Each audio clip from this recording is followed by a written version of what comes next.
Hello my fellow pilots, and welcome again to another episode of Star Citizen FM, number 7. My name is Dr. Hawk, and I will be here with you today recapping Wingmans Hanger, among other things, as well as an interview with an interesting individual. Anyways, I would also like to take a quick opportunity to apologize in advance for my tart behavior. I don't like having late shows, and I was called out to work, so I apologize if you're getting this late. In the future, I will try to be more prompt. However, let us get to Wingmans Hanger Episode 8. In this week in review, we had a few interesting topics covered, among numerous sound and video issues, and by the way, don't worry, Eric, guys, that happens. Some interesting things were brought to the table. One of the main forum topics that's been discussed is the issue of having bronze and silver Star Citizen cards upgraded to metal. The deadline for this is passed. The deadline to have this all submitted and ready was Friday, I believe. Friday the 15th. So if you've missed that, unfortunately you're stuck with what you got. But if you upgraded beforehand and got your metal card, then you should be happy. That being said, it also should be known that you can now expect your citizen cards to arrive in the immediate future, whether you got from the basic bounty hunter all the way to an admiral. Although I do not know if you'd actually be receiving a pure platinum card. In that case, I would probably have to mug you, as I'm a little short on cash right now. So Star Citizen cards are on their way out as well. The Hanger module is coming along. The full feature design has been covered, and it is on its way for us to soon play, explore, bug break in general, complain, what have you not, etc. That should be coming along. We will have more news on that in the future. I'm actually looking forward to this, as it will be the first opportunity for some of us to benchmark, see where the art design is coming along, as well as just see how the game is looking in general. Previously mentioned on the last episode, as well as other Wingmans Hanger episodes, the interviews with their potential physics programmer is down to 2 interviewees, with the possibility, and this is just saying possibility, of both programmers being hired.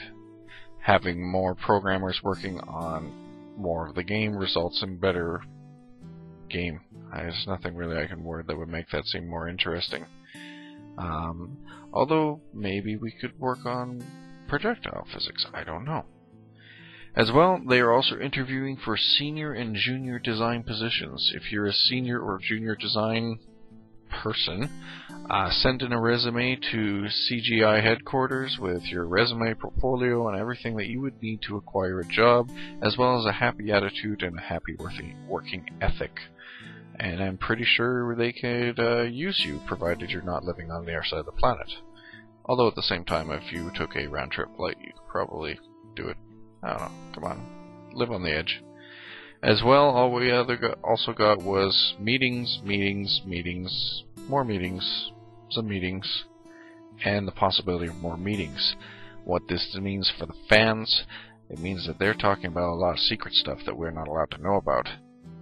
In all honesty, as mentioned, secret stuff, this could be potential designs, story, plot, programming, etc., or even investor meets. Wingman himself mentioned that the feel of the studio is feeling happy and exciting. Things are going forward. They're probably getting ready for, crunch time is more near the end, but still, depending on how you want to word it, they could be getting ready for just hunkering down and working, with Wingman being our only source of info. So that was Wingman's week in review, so let us move on to the forum feedback. In this week's forum feedback, more fan-submitted questions, both video and text, were answered. The first one was from Smust. How about S-M-U-T-S-T? See, I can't even spell it right. S-M-U-H-T-S-T, arriving on time. Okay, no. Anyways, his question was, plans for the leftover money, what is to be done with it? Eric clarified that the leftover money once the game is shipped and ready, or at least, semi-gold and almost looking ready, will be for hookers and blow. All the way. Hookers and blow for everyone. No. The leftover money, as always, where they're going to try to pump every ounce of it they can into the game itself, resulting in better game. He even brought up the idea that means they don't have to raise more money from private funders, meaning they have more control over the game, and that we don't have to worry about catering to people that don't want certain things, etc., etc., meaning Star Citizen will be the fans' game and not an investor's game, which is great news for all of us. So that was that person's name. By the way, this person, I'm sorry, but I can't say your name. I'm rage quitting right now, BRB, GG, failed. Anyways, Allgamer asked the next question of, will we receive the letter of marque, or will it be possible to become a licensed pirate, or equivalent job, etc.? This could be a distinct possibility according to Wingman, yes, and not just limited to pirates. This could actually create very interesting situations. I've always liked my explorer / bounty hunter, so if you could be a licensed pirate to steal from the pirates, it would create interesting engagements and predicaments, and I don't know. The possibilities for extrapolation and speculation are endless, but if he says yes, then maybe it won't just be every pirate you see you can blast. You'll have actual privateers. Raider Football 11 asked the next question of when will we get to see the other aliens, etc. Eric didn't really clarify on this. He said, for now, get ready to learn more about the Vandul. As for the other races, or if there will be other races, I guess we're just going to have to sit and wait and be patient. Although in the meantime, for anybody that is interested in the Vandul, this is your time to start perking up and paying attention.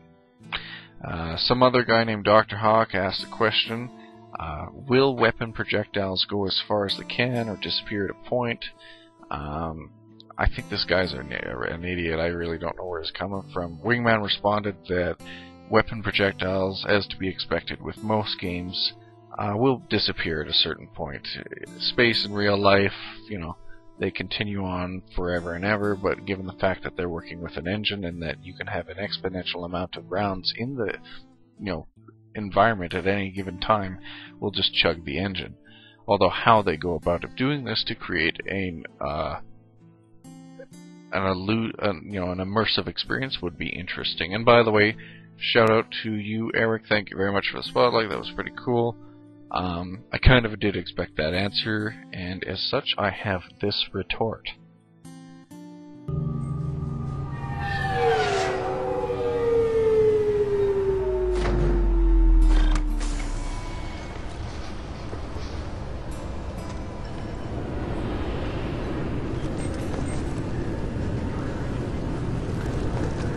This recruits is a 20-kilo ferrous slug. Feel the weight! Every 5 seconds, the main gun of an Everest-class dreadnought accelerates 1 to 1.3% of light speed. It impacts with the force of a 38-kiloton bomb. That is 3 times the yield of the city buster dropped on Hiroshima back on Earth. That means Sir Isaac Newton is the deadliest son of a bitch in space. Now, Serviceman Burnside, what is Newton's first law? Sir, an object in motion stays in motion, sir. No credit for partial answers, maggot! Sir, unless acted on by an outside force, sir. Damn straight! I dare to assume you ignorant jackasses know that space is empty. Once you fire this hunk of metal, it keeps going till it hits something. That can be a ship, or the planet behind that ship. It might go off into deep space and hit somebody else in 10,000 years. If you pull the trigger on this, you are ruining someone's day, somewhere and sometime. That is why you check your damn targets. That is why you wait for the computer to give you a damn firing solution. That is why, Serviceman Chung, we do not eyeball it. This is a weapon of mass destruction. You are not a cowboy shooting from the hip. Sir, yes, sir.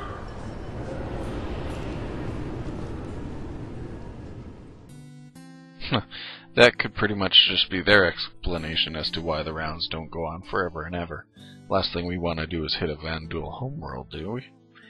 Anyways, Koros asked the next question of, can we invite other people into my hangar module? Wink wink. Wingman replied with, of course you can. You can invite whoever you want. But no sexy times. Koros, this is directed to you. No sex, no parties, no hookers and blow, and no dollies. This is serious face. I'm looking at you. Just like Eric was looking at you. Our combined might and eyes should be burning holes through your face right now. I hope you feel guilty. Anyways, you will be able to invite other people into your hangar. I'm assuming this would be similar to either a pre-game lobby or just a lobby in general. Chat, run around, similar to how the bar system would be played out. The last question, second last question was asked by Reebok. Will we get an updated ship document, as the current one is kind of rusty and poopy? As well as, are you wearing pants, Eric? The ship document will be updated. They are actually working on a Galactopedia for Star Citizen, and that will be coming out when the new website is released, so we will, as the fans, have a source to all the lore, etc. in Star Citizen, as well as, I believe, the fan-run Wikipedia that is also in the works too by Fallernon and company. So there will be places to go if you would like to wet your whistle, so to speak, in the lore of Star Citizen. Oh, and no, Wingman doesn't wear pants. Yeah, he does, but Wingman Hanger as always. And finally, again, we had a feature from our Wasteland Wanderer once more himself, Logante. Avoiding a bit of a artillery shell.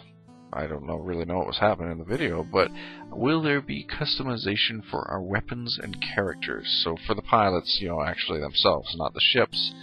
Wingman clarifying that there will be, bling. Don't know what that is. So like coloring, gold slabs, big old watches, I don't know. Helmet upgrades, armor upgrades, things that would increase your survivability in the event of an ejection. So I'm thinking things like an advanced, oxygen module, ceramic composite, Kevlar, plating, anything that would protect you in the event of an ejection. If anybody's actually familiar with ejecting, it is actually a very unpleasant experience.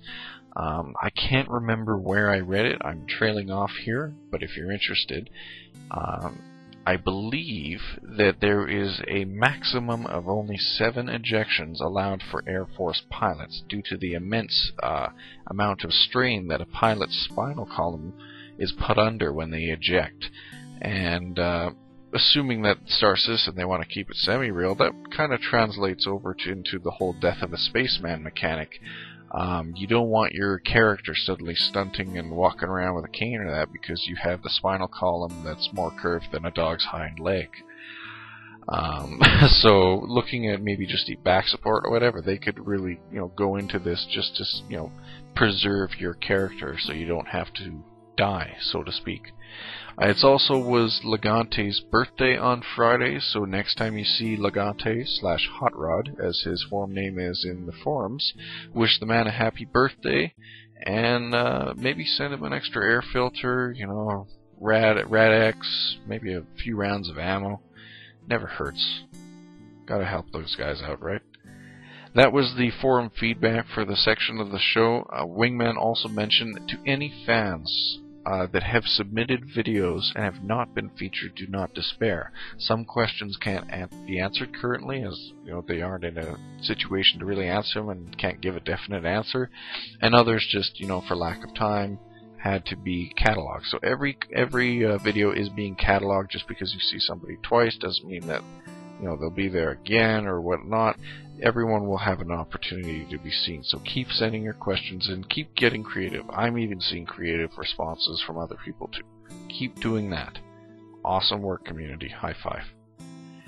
Another section of the show that was featured was Wingman's Nose Cam. Now check this out. Let's take a look at the office. You guys haven't seen it in a while. Come on out. This is where Adam is. There's the Markerator. What's up, Mark? What's going on? Come on, man. You do what, Mark? What do you do around here? Oh, don't show anything cool. Oh, coming up the wiener, of course. Coming out. Our CTO would be sitting there. There's Tom Oliphant. What's up, Tom? Programming. What's up, Brendan? Howdy. How you doing, folks? Tom Sawyer's over there, usually. There's the big bear. What's the bear's name? I'm unsure at this point. He hasn't told me. He hasn't told you. Well, there you go. There's Pete and Ben. What's up, guys? What's going on down there? All right, let's go straight from into the art pit. Here we go. Kyle sits there. Chris sits there. There's Elijah working on some early concept stuff. What's up, Elijah? There's Zane doing the website stuff. Got some cool stuff. Hey, Zaner. There's Brian, chief animator, lead animator. What's going on? What's going out here? Ooh, there's Forrest. We're going to see him in a little bit. What's going on, Forrest? Oh, wait, let's take a look over here and see Rob Irving. What's up, Rob? Hard at work at documentation? Yes, sir. Yes, sir. I like that. So, Forrest, what are you going to show us today? How about we take a look at the first playable environment? The first playable environment. Let's have a look.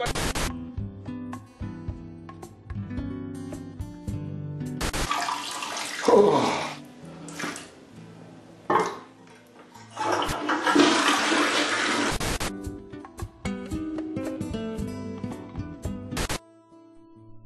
Aside from the first-person urination, that was actually kind of cool. To all the fans out there, you know they can't show everything just yet.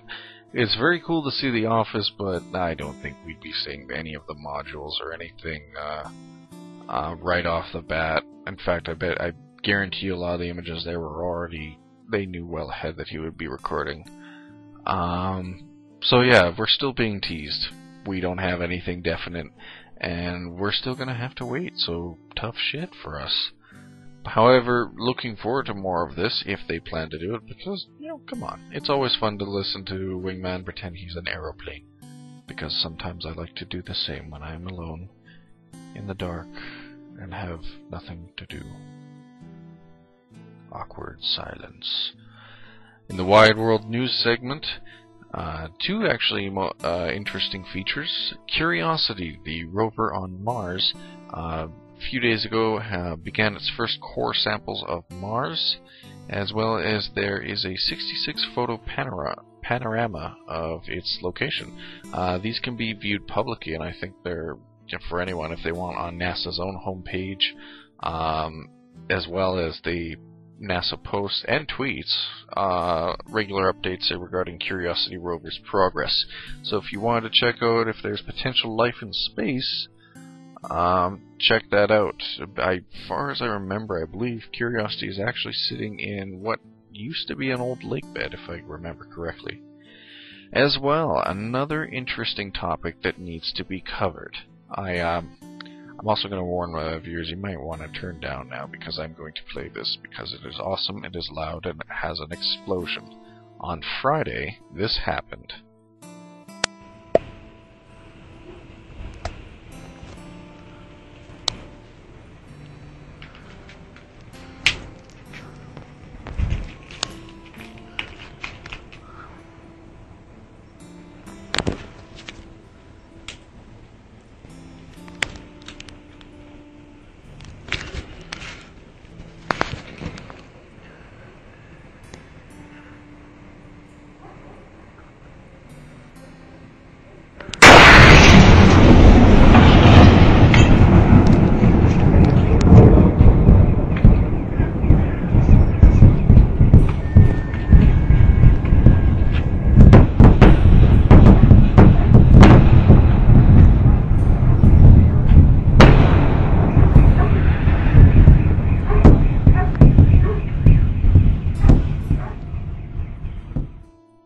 Now that, if you'll excuse my swearing, is fucking awesome. Granted, there were casualties, 500 or so injuries, numerous amounts of property damage. By the way, when I say casualties, that doesn't mean immediately death. 500 or so injuries. I don't have an approximate value on property damage yet, but I do know one factory pretty much collapsed.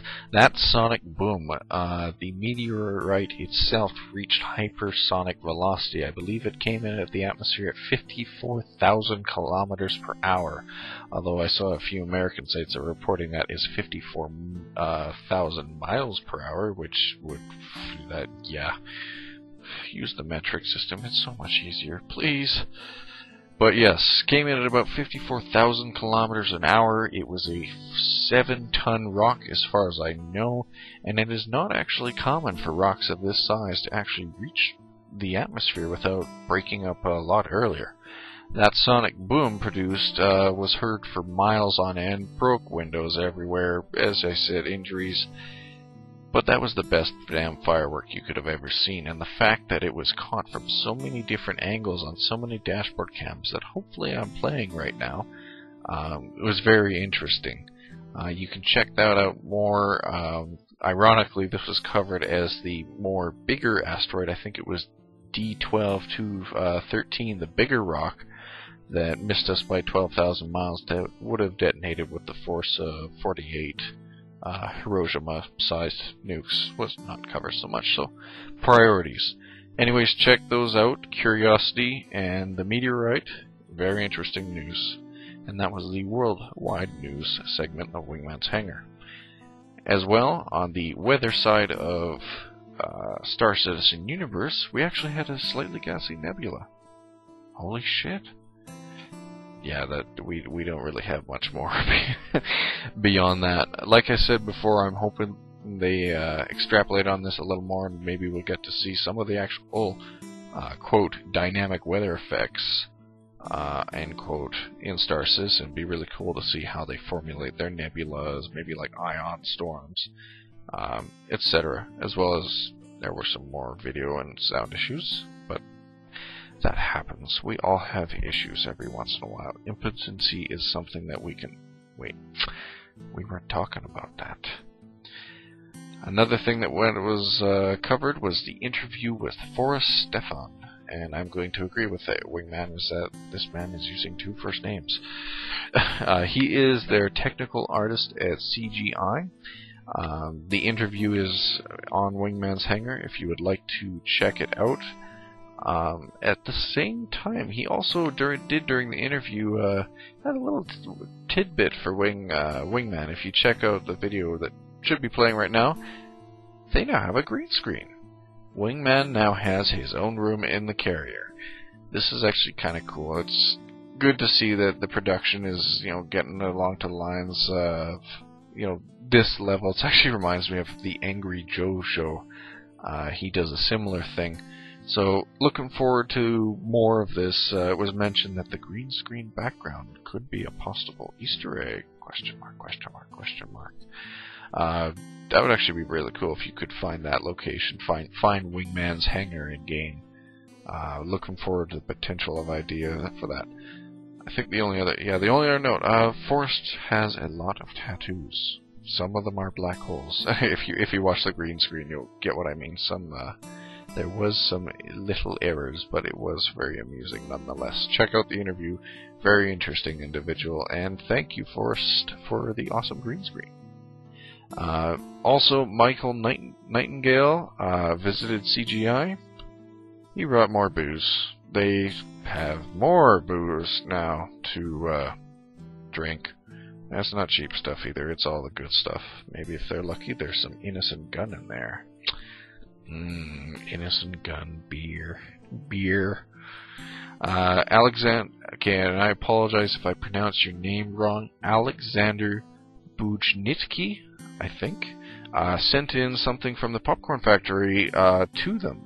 They now have snacks, booze, and more booze. I think I might just send them a knife or some fireworks, or we need to send them less booze and more explodey things and dangerous stuff. Come on, you can't have booze without knives, guns, and rednecks.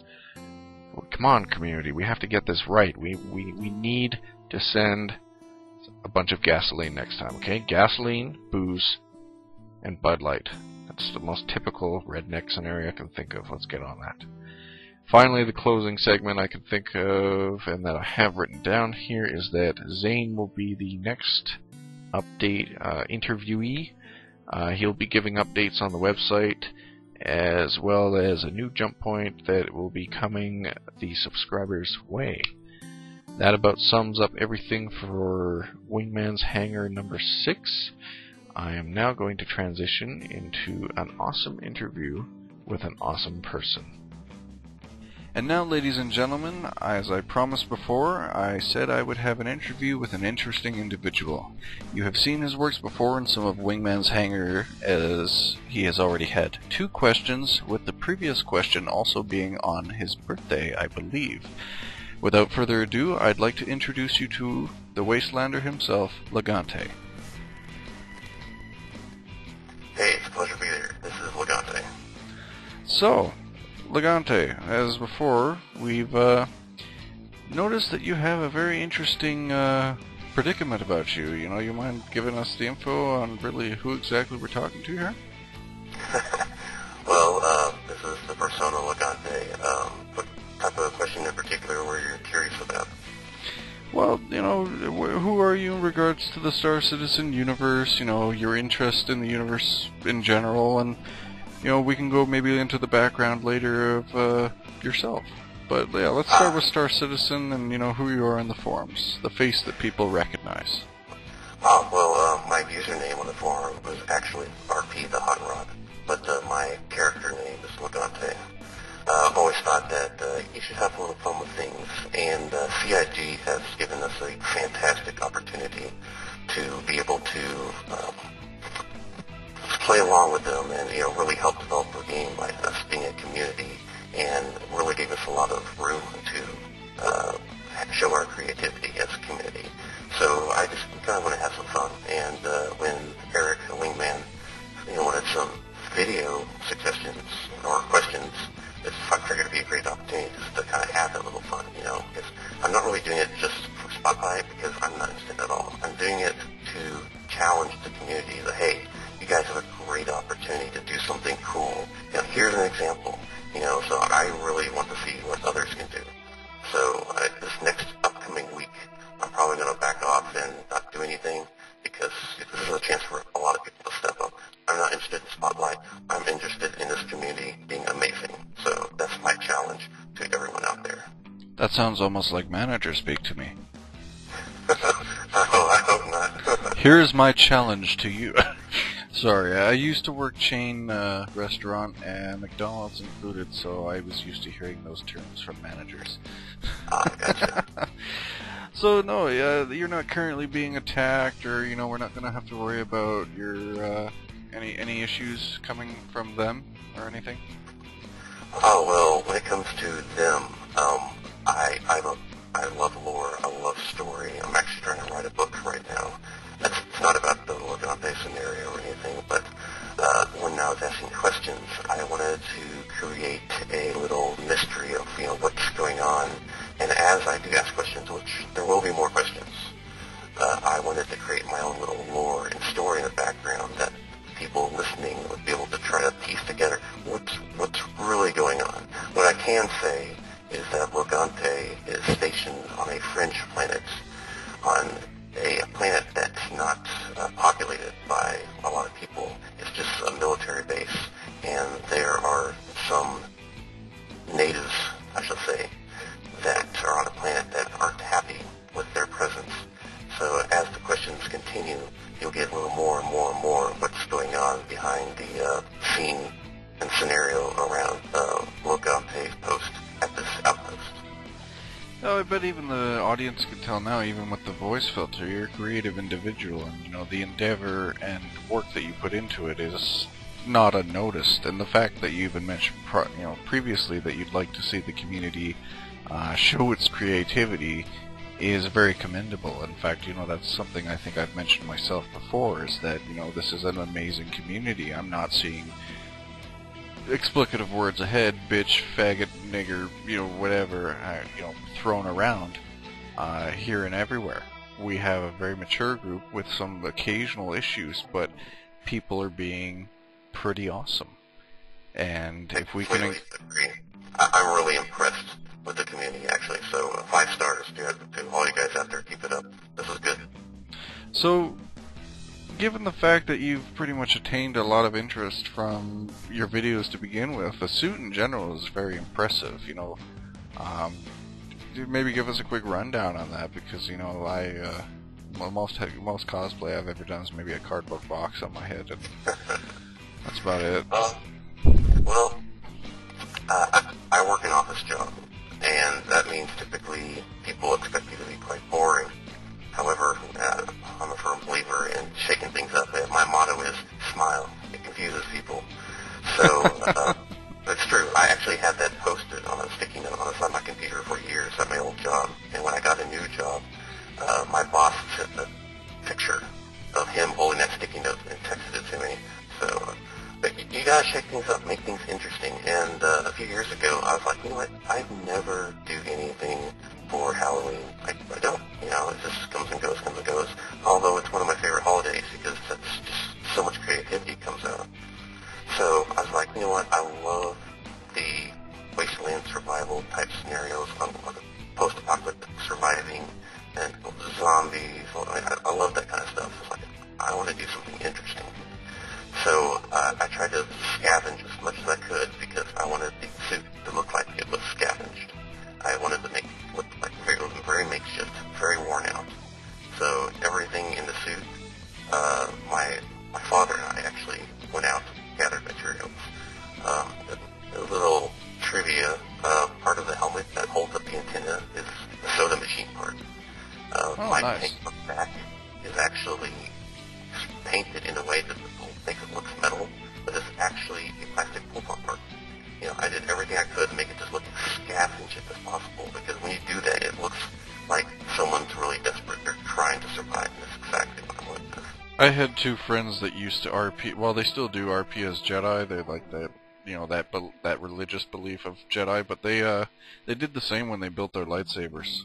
Like they actually went out. You know, one guy he used a motorbike handle, and the other used a oh god, I forget what it was. It's one of those pipes used to hold up roofs, but it had the interesting slots in it, so that when he did dress it up, it was almost a baton-like spring-loaded lightsaber. It would go from about like half a foot to a foot once he pressed a button. It was actually fairly interesting.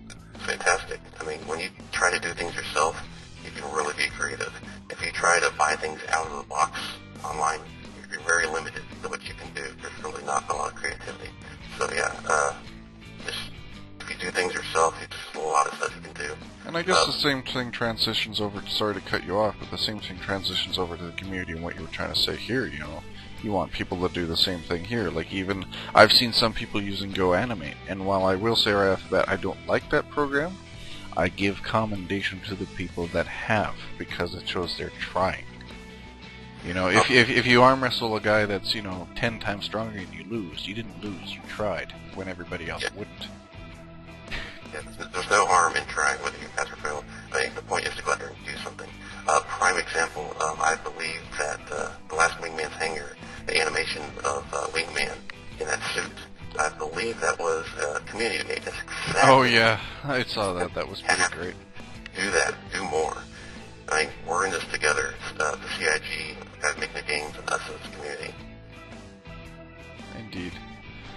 But yeah, to get to the other point, I wanted to actually ask you to sidetrack because I actually forgot about it. When you mentioned you do well with the voice composition, even now, you have some music skills, I believe. Yes, I am by hobby a composer. I started off with electronica music. I played the piano since I was a kid.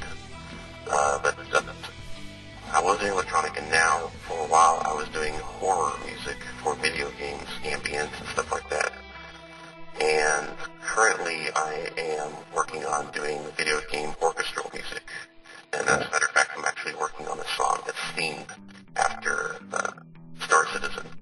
I'm the one doing the recruitment video music for Systems United Navy, which is the squadron I'm part of. And the name of the song I'm currently composing is called Star Chaser. I've heard it. I'll actually try to post a link for that for anyone interested in listening to it. I still highly encourage that you should listen to it regardless, as he's a very good composer. Back to you. One thing is, for people that don't think they have a lot of creativity, in your just daily thoughts, just think the most mundane things and try to change it around. Like, I have a friend of mine that he said he hates Christmas music because it always starts playing in November, and then all through December, and then even into January, and it drives him crazy. So I was like, you know what, turn it around. You know, when I hear Christmas music, I like imagining that I'm sitting back in this vast wasteland of a destroyed city. You know, I'm holed up in some sort of building that's in ruins, and instead of snow, it's ash.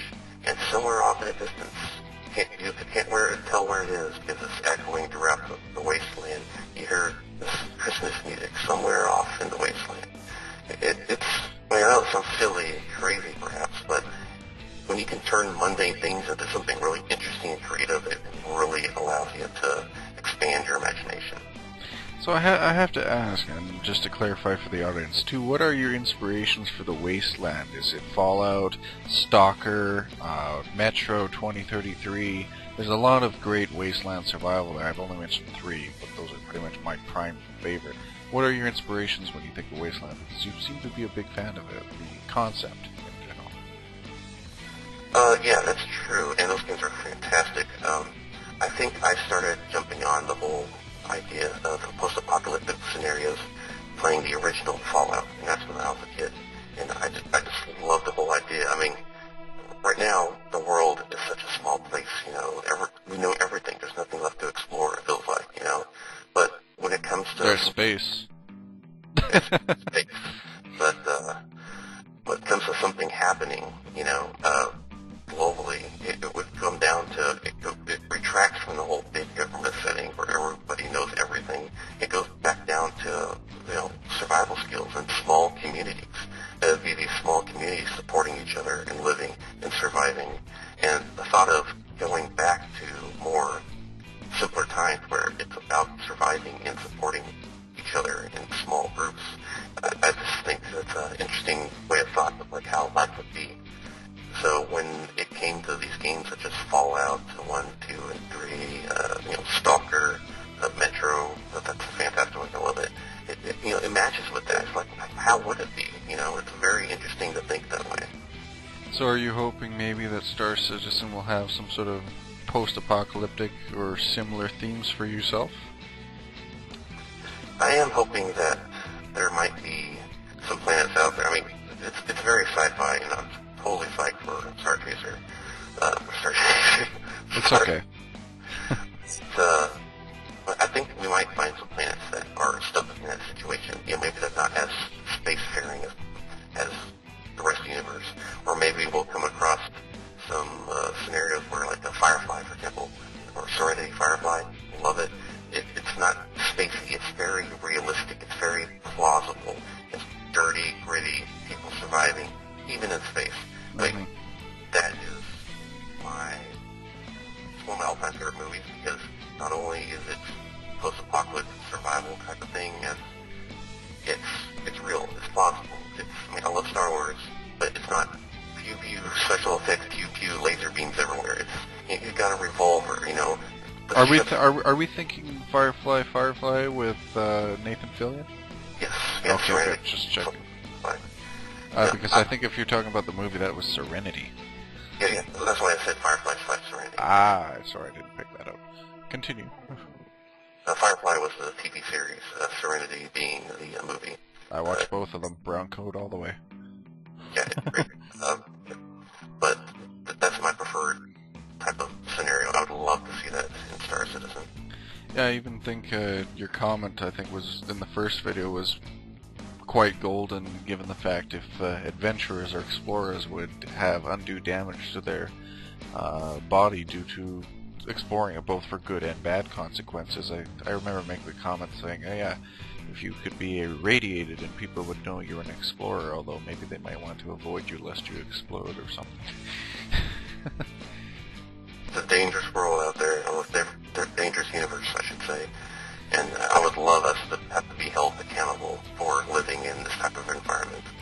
And also be very rewarding for those of us like myself who do like to explore, because previous games have always, here's a new area, have a handful of XP, some dirty condoms, and some broken toothpicks, enjoy. Well, shit, I don't really want to explore. I'll go grind a dungeon, So if Star Citizen can improve upon that and make it dangerous, but rewarding, it should be very interesting. Absolutely. And there's other things that would benefit from that too. I mean, let's say you're a merchant, and you know that there's a nebula nearby, and there's a pirate after you.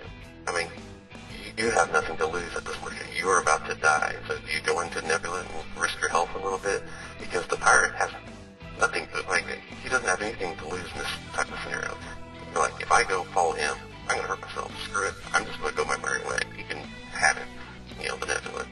On a merchant's point of view, he has everything to lose. So it's a chance for him to be able to get away without a pirate with a little loss of some potential physical damage, as opposed to a full loss of, ship, inventory, etc. Yeah. So it's good for even defensive tactics. There's a lot that could benefit from that type of system. Not exploring. Well, hopefully we can look forward to some kind of, theme or ideas that you and I both seem to think alike would like to see in Star Citizen. I think there was one or two final projects. You mentioned before music composition. Any other projects that you have that maybe the audience would be interested in checking out? Let's see. The only projects that I'm working on, Star Citizen aligned per se, is I'm kind of writing some lore for fun. I love writing.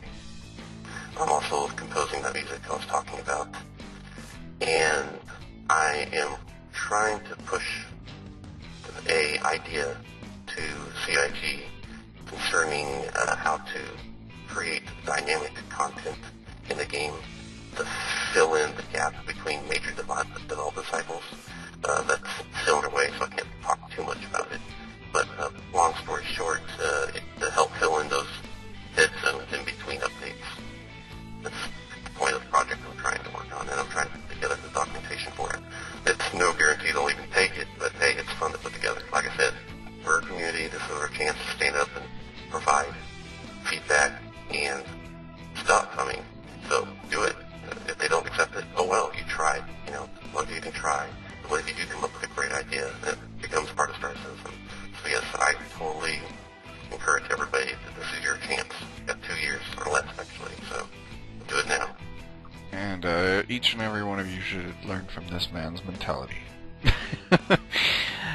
Well, I'd like to thank you again, Logante, or Hot Rod, for taking the time to have a little interview with me. Again, amazing work on your previous 2 videos, and I look forward to seeing more. I'd like to close off here by saying goodbye to the audience. I'll let you sign off first, and then, hopefully we can take an opportunity to talk later. Alright, before I go, I'll say one more thing. In the game, you guys will probably see me as someone protecting the innocent per se, those miners and those traders and merchants. So you guys will definitely see me in game, and if you need a helping hand, just send me a transmission, and I'll do my best to help you out however I can. Actually, I'd forgotten to ask that. I apologize. So you'll following the Explorer route also be mercenary for hire? Maybe in the sense of neutral good, lawful good alignment? That's a good question, actually. When it comes to my personality, I tend to be lawful good or neutral good. So I will be a good aligned person to people, and then on my off time, I'll just be like you, exploring those dangerous areas. And I got the suit for it. Yeah, I just have scales and feathers, damn. Anyways, it's been a pleasure talking to you, Logante. Everyone, this is Dr. Hawk, and... Right. Logante? Okay. Alright. I'll have a good time, and I can tell y'all, by the way, I'm Texan, I'm allowed. And I will see you in the Star Citizen universe. This is Dr. Hawk, wishing you safe flight. You all take care. Fly safe.